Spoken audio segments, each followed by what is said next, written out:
നിമിഷപ്രിയയുടെ വധശിക്ഷ നടപ്പാക്കുന്നതിൽ അറിയിപ്പൊന്നും ലഭിച്ചിട്ടില്ലെന്ന് യമനിലെ ജയിൽ അധികൃതർ. നിമിഷപ്രിയയുടെ മോചനത്തിനായി ഇടപെടുന്ന സാമുവലിനെയാണ് വിവരമറിയിച്ചത്. വധശിക്ഷ നടപ്പാക്കാനുള്ള ഉത്തരവ് ലഭിച്ചെന്ന് ചൂണ്ടിക്കാട്ടി ആക്ഷൻ കൗൺസിൽ ഭാരവാഹികൾക്ക് നിമിഷപ്രിയ ശബ്ദ സന്ദേശം അയച്ചിരുന്നു.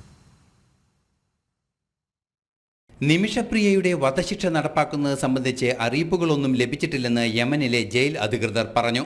വധശിക്ഷ സംബന്ധിച്ച് പ്രചരിച്ച വാർത്തകളുടെ അടിസ്ഥാനത്തിൽ ഇന്ത്യൻ എംബസി ബന്ധപ്പെട്ടപ്പോഴാണ് ഇക്കാര്യം ജയിൽ അധികൃതർ സ്ഥിരീകരിച്ചത്. വധശിക്ഷ നടപ്പാക്കാനുള്ള നീക്കങ്ങൾ നടക്കുന്നതായി നിമിഷപ്രിയ തന്നെ ബന്ധുക്കളെ ശബ്ദ സന്ദേശം വഴി അറിയിച്ചിരുന്നു.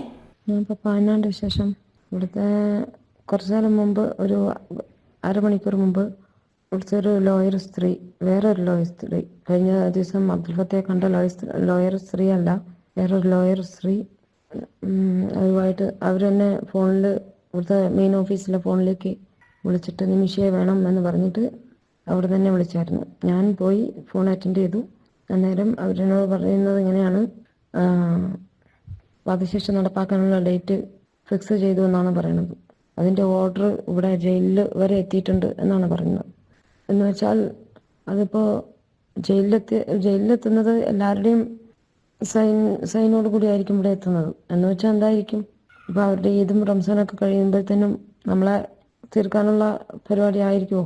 എന്താണ്, എല്ലാവരും ഭയങ്കര പേടിയോടുകൂടിയാണ് എന്നോട് സംസാരിക്കുന്നത്. ഭയങ്കര വിഷമത്തോടെ ഇവിടെ കാര്യങ്ങളൊക്കെ, എന്താണ് കാര്യം, ഇവിടെ എന്തൊക്കെയാണ് നടക്കുന്നത്, ആരെങ്കിലും എന്തെങ്കിലും അറിയുന്നുണ്ടോ?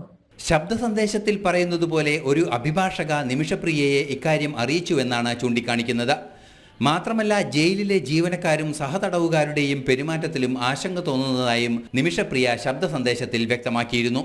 തുടർന്നാണ് നിമിഷപ്രിയ ജയിലിൽ നിന്ന് ബന്ധുക്കൾക്കും ആക്ഷൻ കൗൺസിൽ ഭാരവാഹികൾക്കും ശബ്ദ സന്ദേശം അയച്ചത്.